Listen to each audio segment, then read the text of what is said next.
Geography. El Nino दक्षिणी दोलन सुर्खियों में क्यों?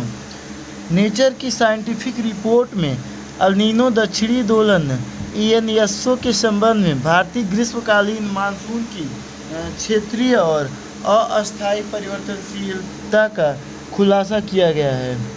ENSO के बारे में अल नीनो एक जलवायवीय परिघटना है।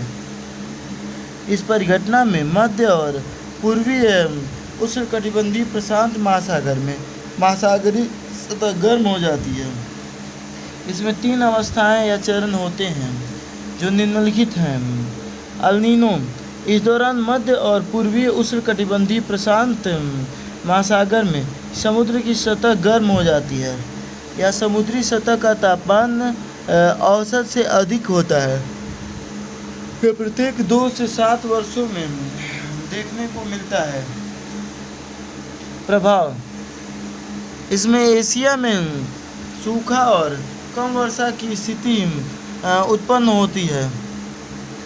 इसके कारण वैश्विक मासिक औसत महासागरीय तापमान हाल ही में अब तक के उच्चतम स्तर तक पहुंच गया है। ला नीना, इस दौरान मध्य और पूर्वी उष्णकटिबंधीय प्रशांत महासागर में समुद्र की सतह ठंडी हो जाती है या समुद्री सतह का तापमान SST औसत से कम होता है। प्रभाव, इससे मानसूनी वर्षा में वृद्धि होती है। तटस्थ स्थिति, इस दौरान न तो अल नीनो और न ही ला नीना की स्थिति होती है। इस दौरान उष्णकटिबंधीय प्रशांत महासागर का SST लगभग औसत के करीब होता है। अल नीनो और मानसून में संबंध। ENSO और भारत में मानसूनी वर्षा के बीच विपरीत संबंध पाया जाता है। अल नीनो और मानसून के बीच संबंध 1901 से 1940 के दौरान भारतीय मानसून पर अल नीनो का प्रभाव सामान्य स्तर से धीरे धीरे बढ़ा है या 1980 तक स्थिर बना रहा और 1981 से 2018 तक लगातार इनके प्रभाव में कमी आई है। इसके प्रभाव में कमी होने के कारण संपूर्ण यूरेशिया के सतही तापमान में वृद्धि, उत्तरी अटलांटिक के ऊपर जेट स्ट्रीम धाराओं का मजबूत होना और ध्रुवों की ओर खिसकना, GHG की सांद्रता में वृद्धि होना, इंडो पैसिफिक क्षेत्र में सतही पवन परिसंचरण पैटर्न में बदलाव होना। प्रशांत महासागर में अल नीनो की अवस्थिति भी भारतीय मानसून को प्रभावित करती है। प्रशांत महासागर मध्य प्रशांत महासागर में तापमान बढ़ने का प्रभाव पूर्वी प्रशांत महासागर में तापमान बढ़ने की तुलना में अधिक दिखाई देता है। उष्णकटिबंधीय प्रशांत महासागर में अल नीनो की स्थितियाँ ऊर्ध्वगामी आर्द्र पवन, अवरोही शुष्क पवन, सूखे की स्थिति, तापन, अवरोही शुष्क पवन इंडोनेशिया, दक्षिणी अंटार्कटिका, अपवेलिंग उथला थर्मोक्लाइन गर्म जलराशि, डाउनवेलिंग गहरा थर्मोक्लाइन।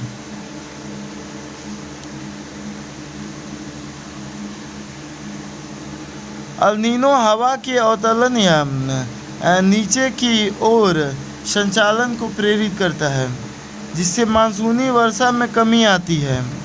भारतीय ग्रीष्मकालीन मानसूनी वर्षा को प्रभावित करने वाले अन्य कारक Indian Ocean dipole, Pacific decadal oscillation, Atlantic meridional oscillation, Atlantic zonal mode, Indian Ocean dipole सुर्खियों में क्यों? यूनोचा के अनुसार अल नीनो और एक धनात्मक IOD सामान्य से अधिक वर्षा एवं बाढ़ का कारण बनते हैं। IOD के बारे में इंडियन ओशन डाइपोल पश्चिमी हिंद महासागर और पूर्वी हिंद महासागर के बीच समुद्री सतह के तापमान में अंतर है। इसलिए इसे द्विध्रुवीय कहा जाता है। इसे इंडियन नीनो के नाम से भी जाना जाता है। इसके निम्नलिखित 3 कारण हैं। धनात्मक चरण यह तब होता है जब हिंद महासागर का पश्चिमी भाग सोमालिया तट के पास पूर्वी हिंद महासागर की तुलना में अधिक गर्म हो जाता है। यह भारतीय उपमहाद्वीप और अफ्रीकी तट पर वर्षा कराने में मदद करता है, जबकि इंडोनेशिया, दक्षिण पूर्व एशिया और ऑस्ट्रेलिया में वर्षा में कमी लाता है। ऋणात्मक चरण पश्चिमी हिंद महासागर के ठंडा होने और पूर्वी हिंद महासागर के गर्म होने से ऋणात्मक आईओडी की स्थिति बनती है। इसके परिणाम स्वरूप ऑस्ट्रेलिया में अधिक वर्षा होती है, जबकि पूर्वी अफ्रीका में शुष्कता की स्थिति उत्पन्न होती है। तटस्थ चरण जब संपूर्ण हिंद महासागर में तापमान सामान्य के करीब होता है तो उस स्थिति को तटस्थ आईओडी कहते हैं। इंडियन ओशन डाइपोल वास्तव में पश्चिम में वाकर परिसंचरण के विस्तार तथा प्रशांत महासागर से हिंद महासागर की ओर संबंधित गर्म जल के प्रवाह के माध्यम से एल नीनो दक्षिणी दोलन ENSO से जुड़ा हुआ है। वाकर परिसंचरण का सर्कुलेशन उष्णकटिबंधीय प्रशांत क्षेत्र के ऊपर वायुमंडल के पूर्व से पश्चिम की ओर परिसंचरण को कहते हैं। विषुवत रेखा इंडियन ओशन डाइपोल ऋणात्मक चरण बढ़ता संवहन अफ्रीका सामान्य से ठंडा, भारत सामान्य से गर्म, वर्षा की संभावना में वृद्धि ऑस्ट्रेलिया में। इंडियन ओशन डाइपोल आईओडी में धनात्मक चरण बढ़ता संवहन सामान्य से गर्म, वर्षा की संभावना में कमी, सामान्य से ठंडा ऑस्ट्रेलिया।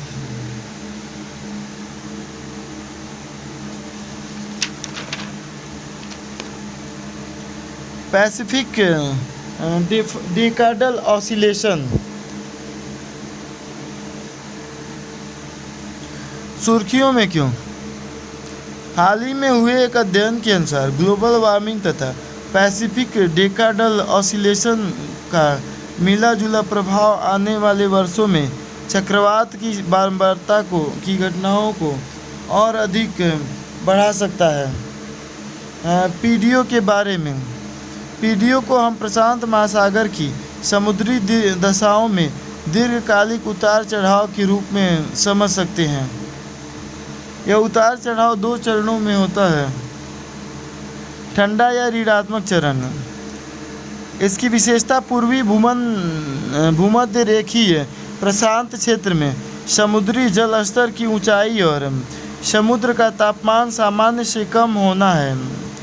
गर्म तापमान के साथ सामान्य से अधिक ऊंचा समुद्री जल स्तर उत्तर पश्चिमी और दक्षिणी प्रशांत महासागरीय क्षेत्र को जोड़ते हुए घोड़े के नाल जैसा एक पैटर्न बनाता है। गर्म या धनात्मक चरण यह ठंडे चरण के ठीक विपरीत होता है। इसमें पश्चिमी प्रशांत महासागर क्षेत्र का पश्चिमी भाग ठंडा और पूर्वी भाग गर्म हो जाता है। इनमें से प्रत्येक चरण लगभग 20 से 30 वर्षों तक चलता है। हालांकि हाल के समय में गर्म और ठंडे चरणों की अवधि बहुत छोटी हो गई है। पैसिफिक डेकाडल ऑसिलेशन गर्म जलधारा प्रणाली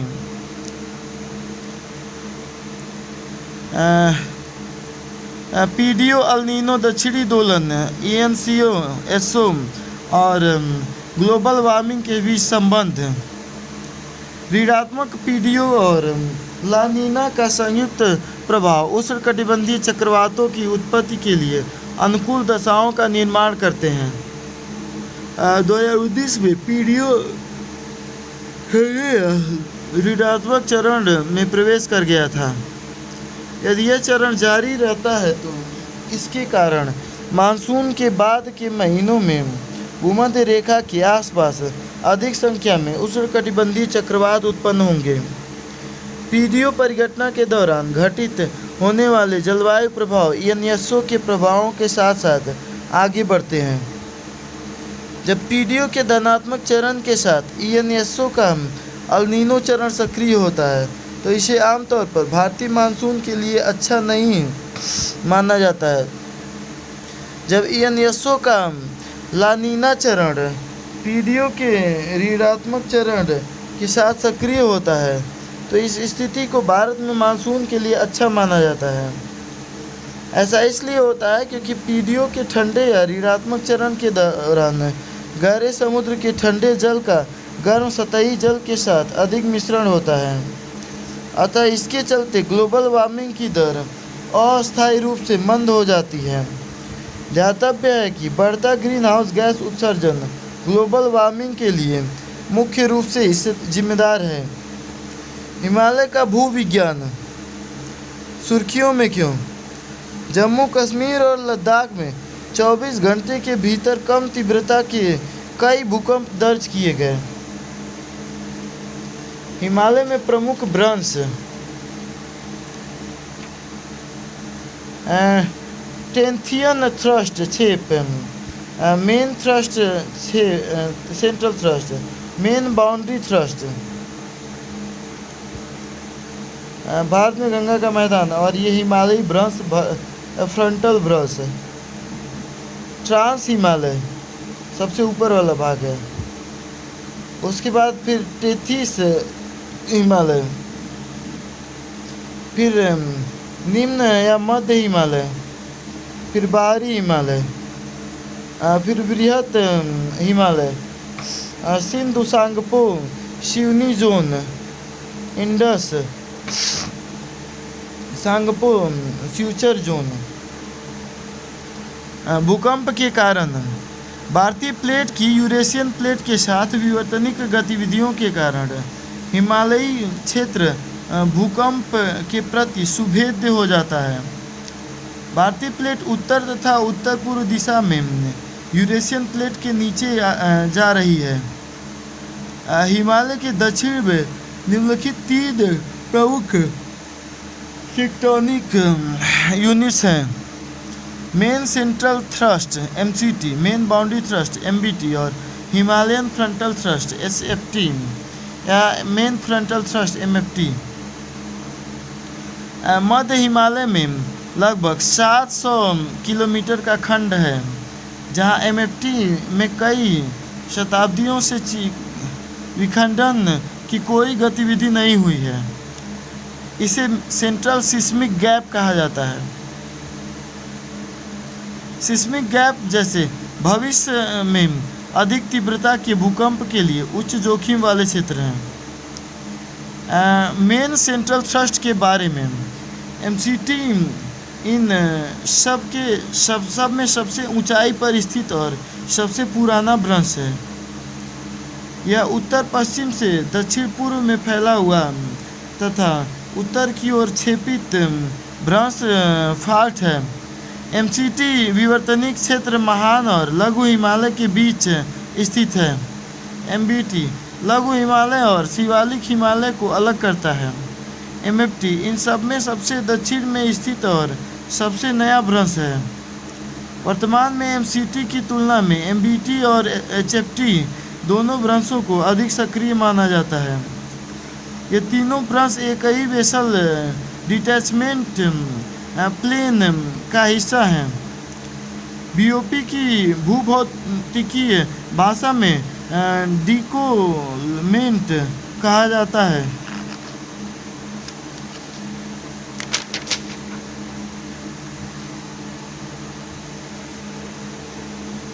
डिकोलमेंट कहा जाता है। इस प्लेन को ही मेन हिमालयन थ्रस्ट कहते हैं। Water ice society and ecosystem report यानी कि वाइज रिपोर्ट। सुर्खियों में क्यों? International centre for integrated mountain development ने हिंदू कुश हिमालय के लिए water ice society and ecosystem शीर्षक से एक रिपोर्ट जारी की है। अन्य संबंधित तथ्य, वाइज रिपोर्ट में ने HKH पर जलवायु परिवर्तन के निम्नलिखित प्रभावों को रेखांकित किया है।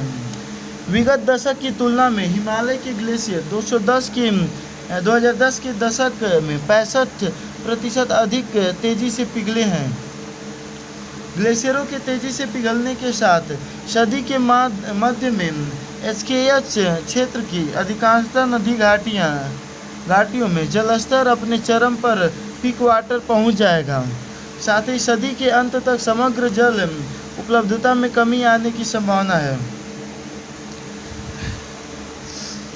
ICIMOD के बारे में, ICIMOD एक अंतर सरकारी ज्ञान और प्रशिक्षण संगठन है। इसे 1983 में स्थापित किया गया था। यह जलवायु और पर्यावरणीय जोखिमों, हरित अर्थव्यवस्थाओं और संधारणीय उपायों पर ध्यान केंद्रित करता है। सदस्य अफगानिस्तान, बांग्लादेश, भूटान, चीन, भारत, म्यांमार, नेपाल और पाकिस्तान इसके सदस्य हैं। हिंदू कुश हिमालय के क्षेत्र के बारे में, हिंदू कुश हिमालय लगभग 4.3 मिलियन वर्ग किलोमीटर क्षेत्रफल में फैला हुआ है। हिंदू कुश हिमालय और इससे जुड़े प्रमुख नदी बेसिन हैं। 4 वैश्विक जैव विविधता हॉटस्पॉट, ध्रुवीय क्षेत्रों के बाहर हिमालय का सबसे बड़ा जमाव, एशिया की 10 प्रमुख नदी प्रणालियों का स्रोत, विविध संस्कृतियां, भाषाएं, धर्म और पारंपरिक ज्ञान प्रणालियां, उच्च जैव विविधता, 330 महत्वपूर्ण पक्षी एवं जैव विविधता क्षेत्र, प्रमुख एशियाई बेसिन, नदी बेसिन, हिंदू कुश हिमालय। 240 मिलियन लोग अपने जीवन यापन और आजीविका के लिए सीधे हिंदू कुश हिमालय पर निर्भर हैं। 1.9 बिलियन लोग जल, भोजन और ऊर्जा के लिए हिंदू कुश हिमालय पर निर्भर हैं। 35% से अधिक वैश्विक आबादी हिंदू कुश हिमालय के संसाधनों और उसकी पारिस्थितिक तंत्र सेवाओं से प्रत्यक्ष रूप से लाभान्वित होती है। हिंदू कुश हिमालय क्षेत्र के बारे में, HKH लगभग 4.3 मिलियन वर्ग किलोमीटर क्षेत्रफल में फैला हुआ है। इसका विस्तार अफगानिस्तान, बांग्लादेश, भूटान, चीन, भारत, म्यांमार, नेपाल और पाकिस्तान में है। यहाँ विश्व की सबसे ऊंची पर्वत चोटियाँ जैसे माउंट एवरेस्ट और कंचनजंगा अवस्थित हैं। HKH क्षेत्र के पृथ्वी का तीसरा ध्रुव या एशिया का वाटर टावर भी कहा जाता है, क्योंकि यहाँ ध्रुवीय क्षेत्रों के बाद सबसे बड़ा हिम का भंडार है। हिंदू कुश हिमालय क्षेत्र एक नवीन, वलित एवं लगातार उत्थान करने वाले पर्वतों का क्षेत्र है। इसलिए यह क्षेत्र अलग अलग आपदाओं जैसे कि भूकंप तथा भूस्खलन के प्रति अत्यधिक संवेदनशील है। संबंधित सुर्खियाँ, building adaptation and resilience in the Hindu Kush Himalaya. पहल, एशियाई विकास बैंक ने building adaptation and resilience in the Hindu Kush HKG नामक एक पहल शुरू की गई। यह भूटान और नेपाल सबसे अधिक प्रभावित क्षेत्र को जलवायु अनुकूलन संबंधी कार्यों में सहयोग प्रदान करेगी।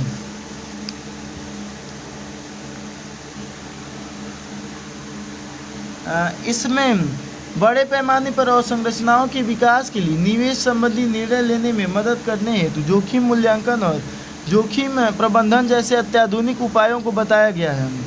इन उपायों में बीमा और जोखिम हस्तांतरण आदि शामिल हैं। अटलांटिफिकेशन, सुर्खियों में क्यों? अटलांटिफिकेशन आर्कटिक महासागर को अधिक दायरा, अधिक खारा और गर्म बना रहा है।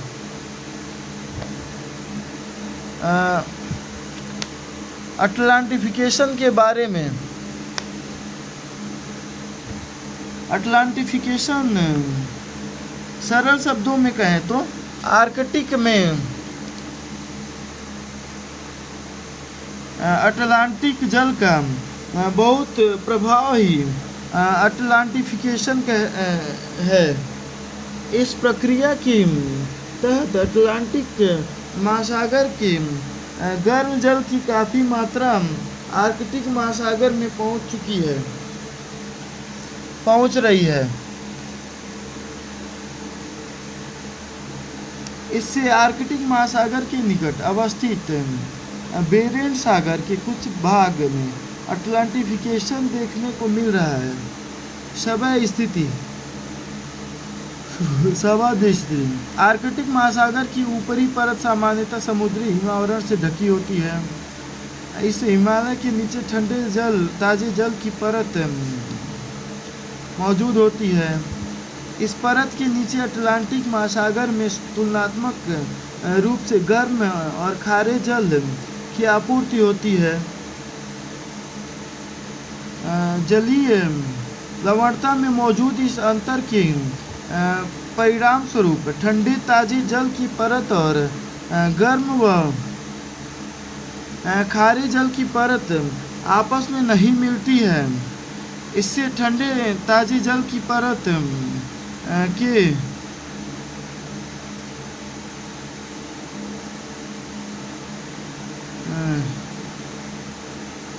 जलीय लवणता में मौजूद इस अंतर के परिणाम स्वरूप ठंडे ताजे जल की परत और गर्म खारे जल की परत आपस में नहीं मिलती है।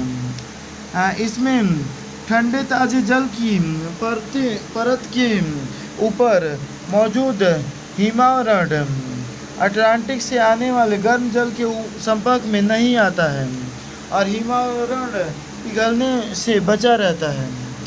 हालांकि हाल के दशकों में आर्कटिक हिमावरण में तेजी से गिरावट के कारण आर्कटिक महासागर में मौजूद जल की अलग अलग परतें आपस में मिल रही हैं और इससे अटलांटिफिकेशन को बढ़ावा मिल रहा है।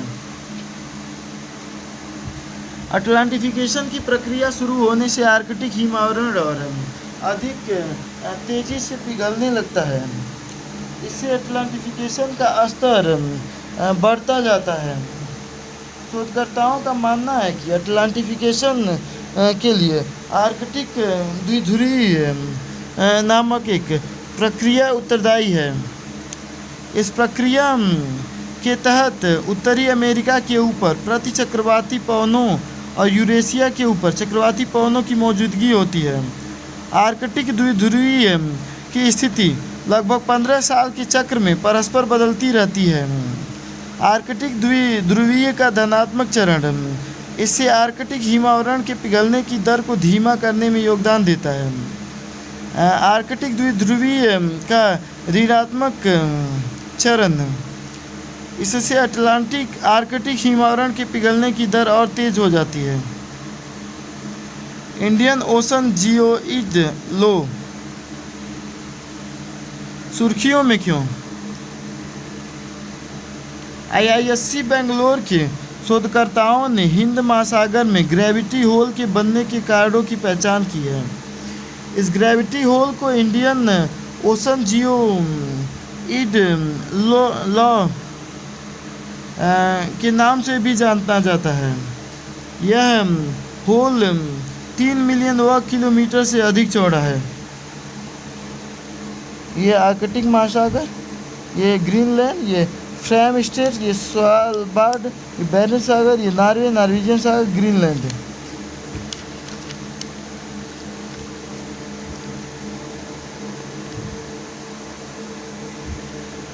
आईओजीएल के बारे में जियोइड्स पृथ्वी के औसत समुद्र तल को जोड़ने वाली काल्पनिक रेखा वाले मानचित्र इन पर विसंगतियों को जियोइड्स कहा जाता है।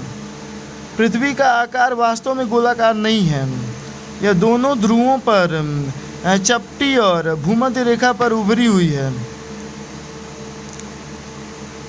पृथ्वी की भूपर पट्टी के द्रव्यमान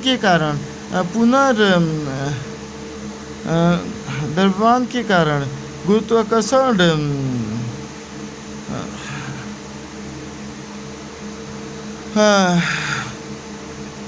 गुरुत्वाकर्षण खिंचाव में मिश्रता भिन्नता आती है, जिसकी वजह से पृथ्वी का आकार अनियमित बना हुआ है। आयोजियल शीर्षक का टीका दक्षिण में स्थित है, जहाँ पर पृथ्वी का गुरुत्वाकर्षण खिंचाव सबसे कमज़ोर है। इसके परिणाम स्वरूप यहाँ पर समुद्र का स्तर वैश्विक औसत से 100 मीटर कम है। कारण शोधकर्ताओं ने पाया कि जीएल का निर्माण टेथिस सागर महासागर के नितल के किनारों से ऊपर उठती पिघली हुई चट्टानों के प्लूमा के कारण हुआ था। आयोडीजीएल को पृथ्वी पर सबसे निचली जियोइड विसंगति कहा जाता है। प्रक्रिया अफ्रीकी सुपर फ्लूम के पदार्थों का आनंद उस प्रवाह पूर्व की ओर बढ़ने लगा था और अंततः आयोजीएल के नीचे तक पहुंच गया था। अतः इस क्षेत्र में कम गुरुत्वाकर्षण के लिए आयोजीएल के नीचे से मध्य मेंटल में हल्के तत्वों या पदार्थों की उपस्थिति जिम्मेदार है।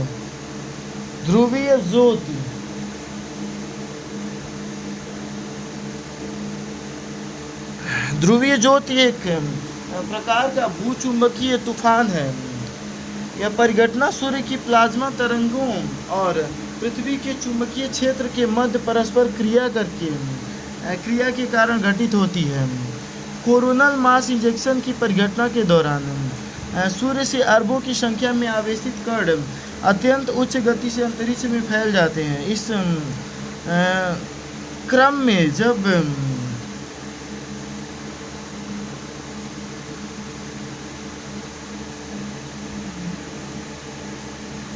कोरोनल मास इजेक्शन की परिघटना के दौरान सूर्य से अरबों की संख्या में अवशोषित कण अत्यंत उच्च गति से अंतरिक्ष में फैल जाते हैं। इस क्रम में जब ये कण पृथ्वी के चुंबकीय क्षेत्र से टकराते हैं तो पृथ्वी के चुंबकीय क्षेत्र में व्यवधान पैदा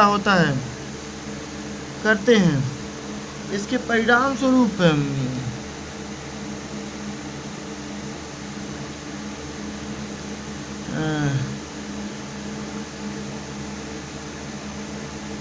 यह दिन किसी भी समय उत्पन्न हो सकता है, लेकिन इसे अंधेरा होने तक नग्न आंखों से नहीं देखा जा सकता है। उत्तरी और दक्षिणी चुंबकीय क्षेत्रों के ऊपर पृथ्वी के चुंबकीय क्षेत्र दो ध्रुवीय दीर्घवृत्तों का निर्माण करते हैं।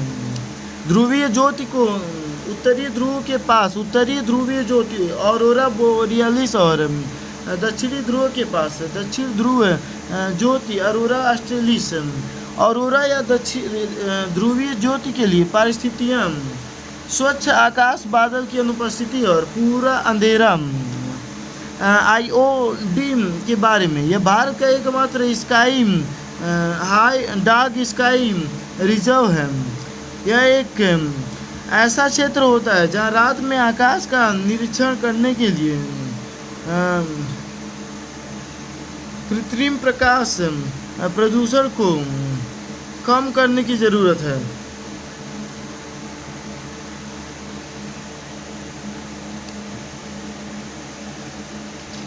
हाँ भाई साहब,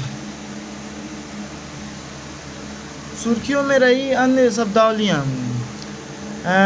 ओमेगा ब्लॉकिंग,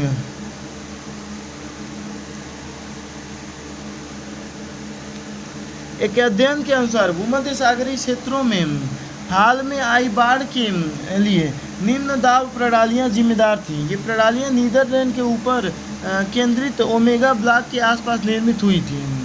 ओमेगा ब्लॉक का निर्माण तब होता है जब दो निम्न दाब वाली प्रणालियाँ जेट स्ट्रीम के मुख्य प्रवाह से कट जाती हैं। इनके बीच में एक उच्च दाब प्रणाली फंसी रहती है। यह मौसम मानचित्र पर ग्रीक अक्षर जैसा दिखाई देता है। ओमेगा ब्लिंकिंग की परिघटना के अतीत में अन्य चरम मौसमी घटनाओं को भी जोड़ा गया है। अटलांटिक मेराडिनियल ओवरटर्निंग सर्कुलेशन, हाल ही में हुए एक अध्ययन के अनुसार एम ओसी का 2025 से 2095 के बीच 95% निश्चितता के साथ पतन हो जाएगा। एडीओसी अटलांटिक महासागर में समुद्री धाराओं की एक प्रणाली है। यह उष्णकटिबंध से उत्तरी ध्रुव की और गर्म जल धाराओं को प्रसारित करने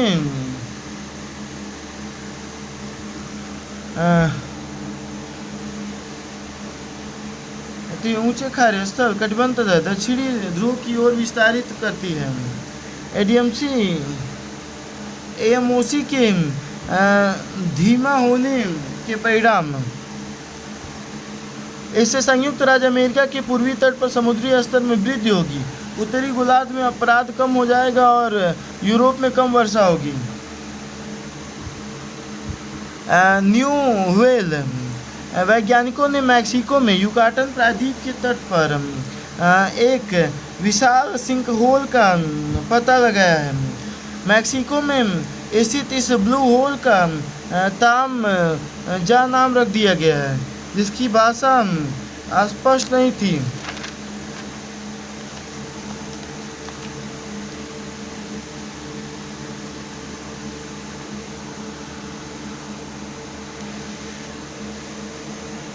युकाटन प्रायद्वीप मध्य अमेरिका में स्थित एक प्रायद्वीप है। यह मैक्सिको की खाड़ी और कैरेबियन सागर के अलग करता है। इस प्रायद्वीप में मैक्सिको, ग्वाटेमाला और बेलीज के कुछ हिस्से शामिल हैं।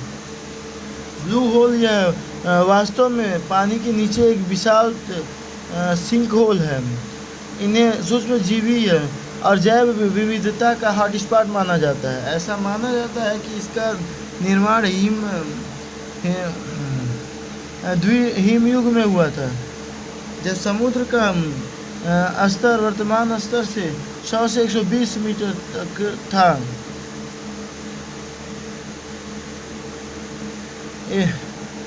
यूरेलाइट एक अध्ययन के अनुसार भारत की ढीला क्रेटर का निर्माण रेजुलाइट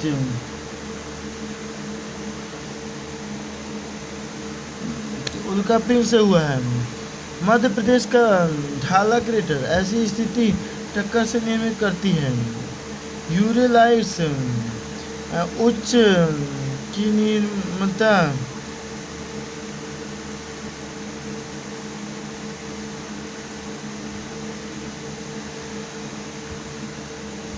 इसमें ज़्यादातर बोलिवाइन और पायरक्सीन चट्टानें शामिल हैं। इनमें 10% में रूस कार्बन, हीरा या ग्रेफाइट धातु, सल्फाइड और कुछ प्लास्टिक जीवत सल्फाइड को CNC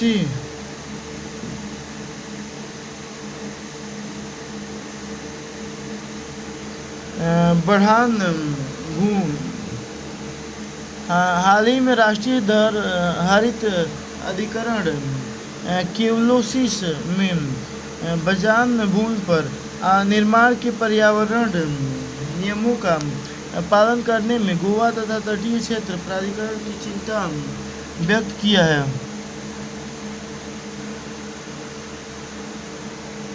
खजान हाल ही में राष्ट्रीय हरित अधिकरण ने केवलोसिस में खजान का भूमि के निर्माण के लिए माध्यमिक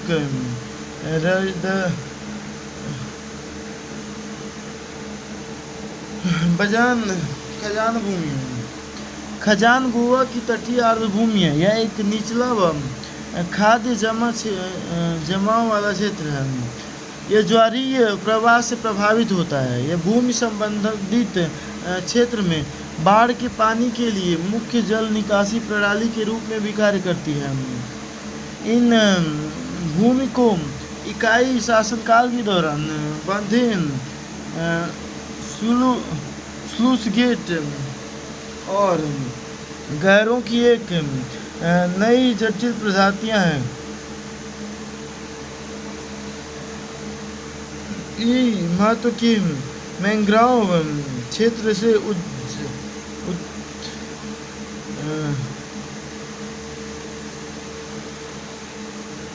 रिवियम कार्य पृथक्करण की महत्वपूर्ण भूमिका निर्भरता। गौरतलब है कि जंतु प्लवक कार्बन का उपभोग करते हैं। बाद में समुद्री जीव इन्हीं जंतु प्लवकों को प्रस्तुतः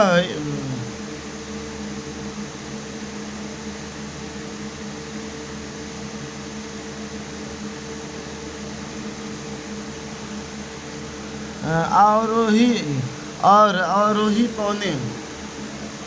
हाल के शोध में पाया गया है कि आरोही पौने हिमालय को ठंडा रखने में भूमिका निभाती हैं। आरोही पौने सघन और ठंडी होती हैं। ये गुरुत्वाकर्षण के कारण ऊंचे पठारों और हिम क्षेत्रों से घाटी में बहती हैं।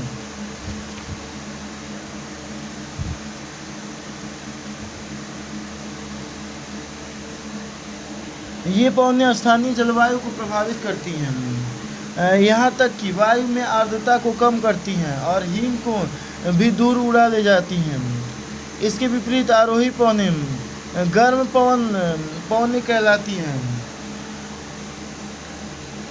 ये वायु के तापमान की तुलना में पहाड़ी ढलान पर गर्म सुतोष्ण तापमान होने के कारण साथ ढाल के साथ साथ ऊपर उड़ती है।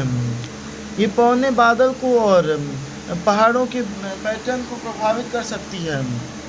कश्मीर में चिल्लाए कला एक फारसी शब्द है इसका अर्थ घरेलू शब्द है। यह कश्मीर में लड़ाके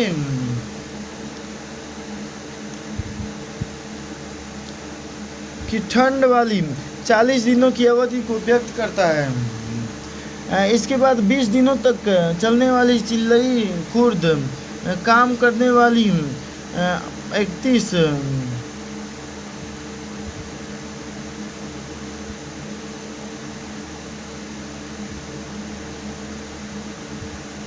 शीतकालीन संक्रांति या दक्षिण अयनांत 22 सितंबर को दक्षिण ध्रुव के सूर्य को की ओर झुके होने के कारण मकर रेखा पर सूर्य की सीधी किरणें पड़ती हैं।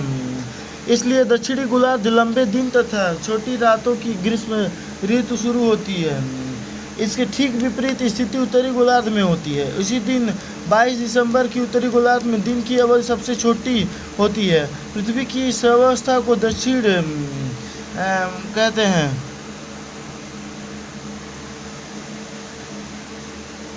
इससे विषुव और अयनांत की परिघटनाएं उत्पन्न होती हैं। विषुव यह परिघटना तब होती है जब सूर्य की किरणें सीधे लंबवत वृत्त पर पड़ती हैं। इसलिए पूरी पृथ्वी पर रात एवं दिन बराबर होते हैं। यह स्थिति वर्षा में दो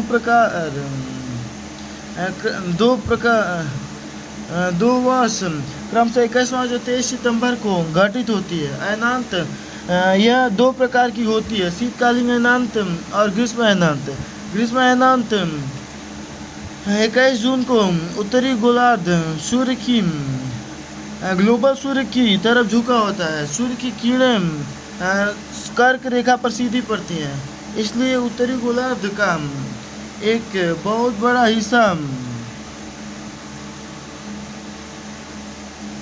कर्क रेखा पर सीधी पड़ती हैं। इसलिए उत्तरी गोलार्ध के बहुत बड़े भाग में सूर्य की रोशनी पड़ती है। इसे ग्रीष्म अयनांत एवं उत्तर अयनांत कहते हैं।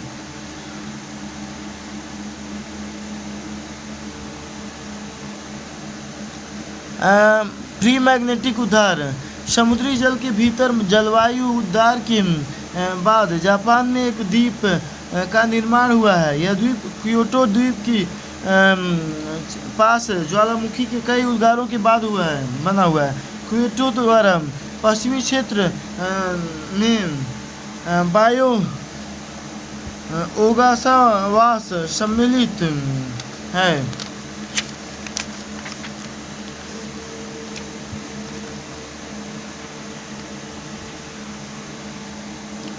यह एक प्रकार का उद्गार है जिसमें मैग्मा और जल दोनों बाहर आते हैं। आमतौर पर ये तत्व आपस में विस्फोटक रूप में अंतरक्रिया करते हैं। इससे भाप और पायरोक्लास्टिक खंड एक साथ बाहर निकलते हैं। इससे पृथ्वी पर सबसे सामान्य और खतरनाक प्रकार की ज्वालामुखी उद्गार माना जाता है। ई प्राइम परत। एक नए अध्ययन के अनुसार पृथ्वी के कोर के सबसे बाहरी हिस्से में ई प्राइम लेयर नामक एक नई परत का निर्माण हुआ है। इसका निर्माण सतही जल के पृथ्वी के आंतरिक भाग में बहुत गहराई तक प्रवेश करने के परिणाम स्वरूप हुआ है। यह कोर के सबसे गहरी हिस्से अर्थात ध्वरित धात्विक तरल की संरचना में बदलाव कर रहा है। इस नवीनतम शोध से पता चला है कि सतही जल की काफ़ी मात्रा कई करोड़ों वर्षों के दौरान विवर्तनिक प्लेटों में हलचल के कारण गहराई की तक पहुंची है। इससे बाहरी कोर पर हाइड्रोजन व समृद्ध व सिलिकॉन परत का निर्माण हुआ है। Ring of fire. अक्टूबर माह में आने वाले ग्रहण पर रिंग ऑफ फायर की परिघटना घटित होगी। ग्रहण के दौरान चंद्रमा सूर्य के प्रकाश की को बाधित तो करता है, लेकिन सूर्य के डिस्क को पूरी तरह से नहीं ढक पाता है। इस दौरान चंद्रमा पूर्व के मध्य भाग को ढक लेता है, जिसे सूर्य की बाहरी अंगूठी जैसी या वलयाकार दिखाई देते हैं। इसे कभी कभी रिंग ऑफ फायर कहा जाता है। सूर्य ग्रहण घटित होता है जब चंद्रमा पृथ्वी और सूर्य के बीच आ जाता है। इससे सूर्य का प्रकाश बाधित हो जाता है। सुंदरगढ़ प्राकृतिक मेहराब। भारतीय भूवैज्ञानिक सर्वेक्षण ने सुंदरगढ़ प्राकृतिक मेहराब को भू विरासत स्थल के रूप में करने का प्रस्ताव प्रस्तुत किया है। यह उड़ीसा के सुंदरगढ़ वन प्रभाग की कनिका रेंज में अवस्थित है। इसे भारत का सबसे बड़ा प्राकृतिक मेहराब माना जाता है और यह लगभग 30 मीटर ऊंची है। जियो हेरिटेज टैग ये राष्ट्रीय और अंतर्राष्ट्रीय महत्व की दुर्लभ और अनोखी भौगोलिक भू-आकृतिक विज्ञान संबंधी और खनिज विज्ञान संबंधी विशेषताओं वाले स्थल होते हैं। इनमें गुफाएं और प्राकृतिक चट्टान की गुफाओं भी शामिल होती हैं। इसे भारतीय भूवैज्ञानिक सर्वेक्षण द्वारा घोषित किया जाता है। मैग्नेटोस्फेरिक सबस्टॉर्म। मैग्नेटोस्फेरिक सबस्टॉर्म इंटरवल के दौरान एंजाइटिक आयन विविधताओं के अध्ययन से अंतरिक्ष मौसम पूर्वानुमान की सटीकता में सुधार करने में मदद मिल सकती है। मैग्नेटोस्फेरिक सबस्टॉर्म एक अल्पकालिक प्रक्रिया है। इसमें सौर पवन और पृथ्वी के इस मैग्नेटोस्फीयर के बीच घर्षण से उत्पन्न होने वाली ऊर्जा का एक हिस्सा शुरू होता है, एक हिस्सा मुक्त होता है। अति अंतर्ग्रहित चुंबकीय क्षेत्र सौर पवन की गति के दबाव पर निर्भर करता है। औसत अवधि लगभग 2 से 4 घंटे। सबस्टॉर्म की अवधि उत्पत्ति के नाम IMF की दक्षिणावर्ती दिशा एक आवश्यक नहीं है, शर्त है। भूजल दोहन से पृथ्वी के अक्ष पर झुकाव एक नए अवस्था में पाया गया है कि 1993 और 2010 के बीच की गई भूजल निकासी ने पृथ्वी को लगभग 80 सेंटीमीटर पूर्व की ओर झुका दिया है।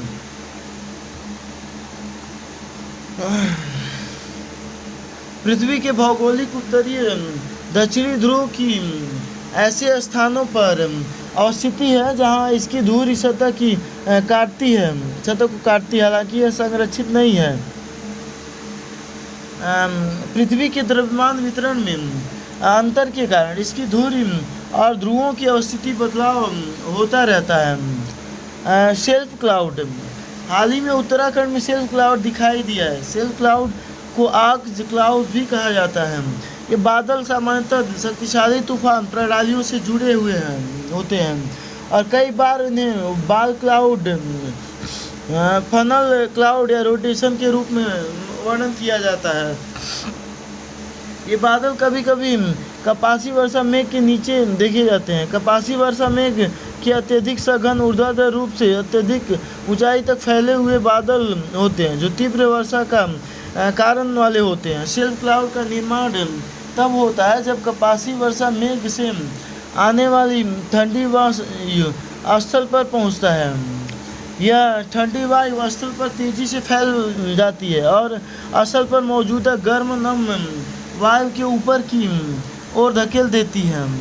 जैसे यह वायु ऊपर उठती है, जलवाष्प शेल्फ क्लाउड के पैटर्न में संघनित हो जाता है। होमो नलेडी। नए साक्ष्यों के अनुसार होमो नलेडी समुदाय अपने संबंधियों के शवों को दफनाते होंगे और गुफा में नक्काशीदार अर्थपूर्ण प्रतीकों को उत्कीर्णित करते रहे होंगे। उल्लेखनीय है कि नेम होमो नलेडी एक विलुप्त मानव प्रजाति है। उनकी कब्रें किसी भी ज्ञात होमो सेपियंस की कब्रगाहों से कम 100,000 वर्ष पुरानी है। होमो नलेडी की विशेषताएं: ये शरीर को पूर्णतः सीधे रखकर चलते थे। उनके साथ हाथ आधुनिक मानव के समान थे। उनके कंधों की बनावट पेड़ों आदि पर चढ़ने के अनुकूल थी। उनके दांतों का आकार प्राचीन प्राइमेट्स के आकार जैसा था। उनके मस्तिष्क का आकार आधुनिक मनुष्यों के मस्तिष्क का केवल 1/3 था। मानव जाति के शुरुआती पूर्वज हैं अर्थापिथेकस, ऑस्ट्रेलोपिथेकस, होमो सैपियंस हैबिलिस, होमो एरगस्टस, इरेक्टस, होमो निएंडरथालेंसिस, डेनिसोवंस आदि। सन हैलो 22 डिग्री हैलो। यह भारत में सन हैलो या सूर्य के प्रभामंडल की घटना देखी गई। सन हैलो या सूर्य के प्रभामंडल के बारे में, यह एक बहुरंगी प्रकाशमय वलय है जो सूर्य के चारों ओर वृत्त के रूप में इंद्रधनुष की तरह दिखाई देता है। इसे 12 डिग्री हैलो भी कहा जाता है क्योंकि इस वृत्त की त्रिज्या हमेशा लगभग 22 डिग्री होती है।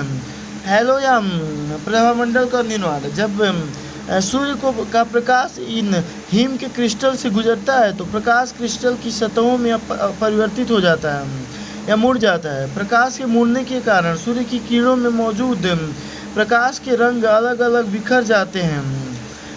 इसके परिणाम स्वरूप रंगों का एक स्पेक्ट्रम बनता है जो हमें प्रभामंडल के रूप में दिखाई देता है। स्थितियाँ: प्रभामंडल की घटना को हिम क्रिस्टल और देखने वालों के मध्य एक निश्चित सापेक्ष अवस्थिति तथा कोण होने पर ही देखा जा सकता है। यही कारण है कि सूर्य के प्रभामंडल को देखना एक दुर्लभ क्षण होता है। सौर मौसम विज्ञान के विकसित होने से पहले इस परिघटना को देखकर मौसम का पूर्वानुमान लगाया जाता था। आर्गोलैंड: शोधकर्ताओं ने आर्गोलैंड नामक एक नए भूभाग की खोज की है जो 155 मिलियन वर्ष अपनी पश्चिमी ऑस्ट्रेलिया से अपनाया अलग हो गया था। इसे गोंडवाना लैंड का अभिन्न हिस्सा माना जा रहा है। ये वर्तनिक बल के कारण हुआ था तथा दक्षिण पूर्व एशिया की ओर बढ़ते हुए लुप्त हो गया था। इसके बिखरे हुए भाग से दक्षिण पूर्व एशिया के विभिन्न द्वीपों का निर्माण हुआ है। सुर्खियों में रहे स्थल: भौगोलिक विशेषताएं। भारत: सुर्खियों में रहे स्थल और नदियां। भारत: बत्से लद्दाख। लद्दाख के बत्से में समुद्र तल से 18,000 फीट की ऊंचाई पर कोरल रीफ को जीवाश्म पाए गए हैं। दौलत बेग ओल्डी की ओर जाने वाली एक सामरिक सड़क इस क्षेत्र से होकर गुजरती है। जोजिला सुरंग: यह कश्मीर घाटी और लद्दाख के बीच साल भर कनेक्टिविटी प्रदान करेगा। नर्मदा नदी: नर्मदा नदी में एक आई बाढ़ से गुजरात में हजारों लोग विस्थापित हुए हैं।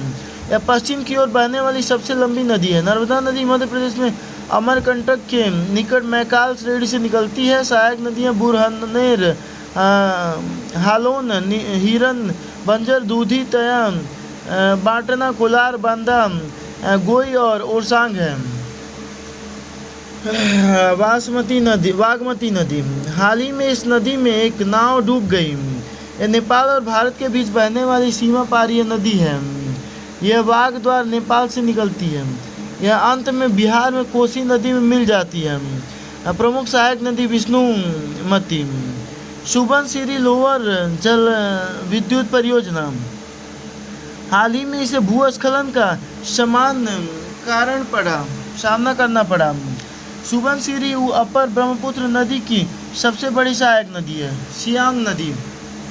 भारत सरकार ने सियांग नदी पर एक बैराज बनाने का प्रस्ताव रखा है। यह लोहित और दिबांग नदियों में मिलकर ब्रह्मपुत्र का निर्माण करती है। सुकापाइका नदी।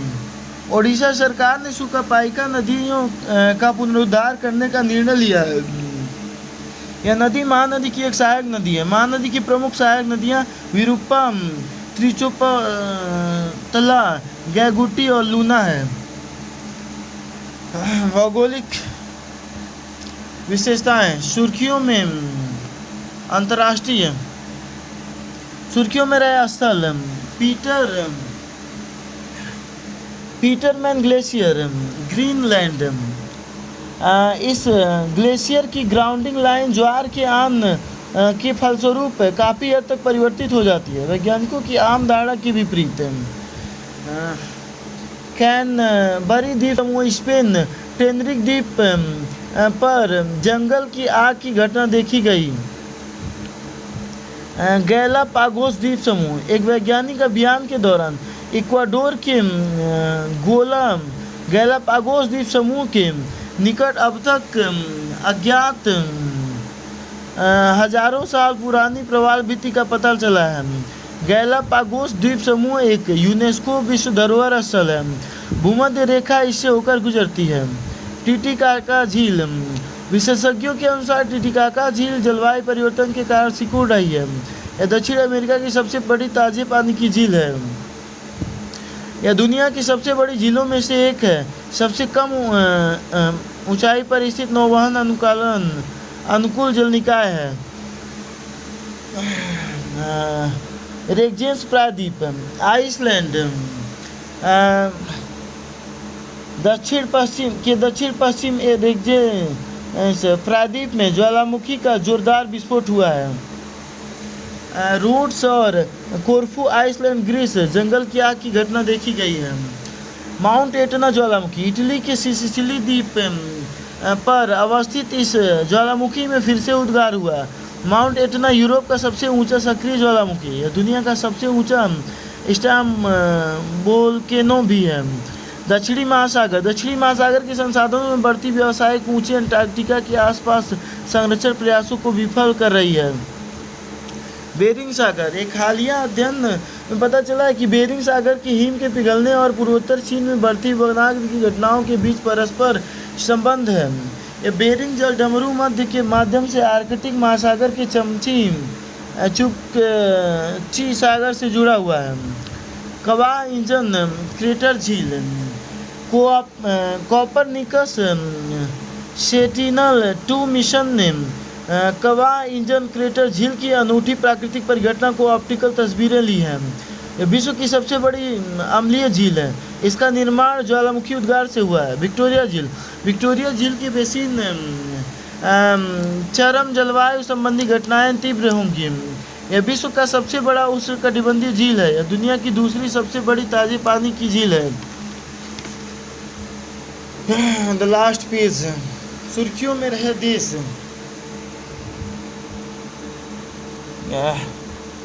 वानुआतू राजधानी पोर्ट विला। संयुक्त राष्ट्र महासभा UNGA के वानुआतू द्वारा प्रस्तावित एक संकल्प को स्वीकार किया है। इस संकल्प में अंतर्राष्ट्रीय न्यायालय CJI ने ICJ से एक सलाह लेने का प्रस्ताव किया गया है। सवाल में यह पूछा गया है कि जलवायु परिवर्तन से प्रभावित जलवायु प्रणालियों और लोगों की रक्षा के लिए राष्ट्रों के कानूनी दायित्व क्या हैं। टुवालू राजधानी फूनाफूटी। ऑस्ट्रेलिया में टुवालू के साथ एक समझौता किया है। इसके तहत जलवायु परिवर्तन से विस्थापित टुवालू के नागरिकों को ऑस्ट्रेलिया में प्रवास की सुविधा दी जाएगी। इस द्वीप समूह का निर्माण मूल रूप से ज्वालामुखी उद्गार से हुआ है। इस द्वीप समूह में एटोल और रीफ दोनों प्रकार के द्वीप हैं। पेरू, राजधानी लीमा। पेरू में पिछले 6 दशकों में उसकी ग्लेशियर सतह का आधे से अधिक हिस्सा लुप्त हो चुका है। डोमिनिका, राजधानी रोसेऊ। डोमिनिका ने दुनिया का पहला स्पर्म वेल रिजर्व बनाने की घोषणा की है। यहाँ बोडलिंग झील भी है। यह दुनिया की दूसरी सबसे बड़ी गर्म जल के सोते वाली झील है। पापुआ न्यू गिनी, राजधानी पोर्ट मोरेस्बी। हाल ही में पापुआ न्यू गिनी के माउंट उलावेन में ज्वालामुखी उद्गार हुआ है। इससे प्रभावित लोगों के लिए भारत ने $1 मिलियन की राहत सहायता की घोषणा की है। स्लोवेनिया, राजधानी ल्यूब्लियाना। स्लोवेनिया ने बार्सिलोना कन्वेंशन की 23वीं बैठक का आयोजन किया गया। यह कन्वेंशन भूमध्य सागर को प्रदूषण से बचाने के लिए एक उपाय करता है।